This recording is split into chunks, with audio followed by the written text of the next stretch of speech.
देखिए, मनुष्य के पास दो ही मुख्य प्रवृत्तियां हैं, बुद्धि और हृदय।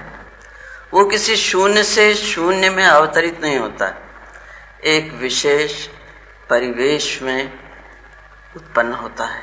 वो परिवेश विविध है, भौगोलिक भी है, सामाजिक भी है, राजनीतिक भी है, सांस्कृतिक भी है।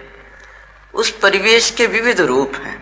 इन विविध रूपों से उसका कभी प्रत्यक्ष कभी अप्रत्यक्ष समझौता, संघर्ष, संपर्क होता ही है। और इसी क्रम में उसकी सृजनात्मक प्रतिभा विकास करती है।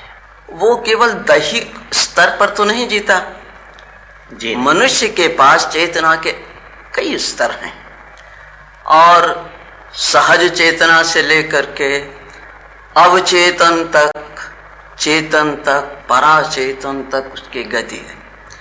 तो एक प्रकार से उसका मनोजगत जटिल है और इस जटिलता ने उसके सर्जन को भी एक विशेष जटिलता दी है।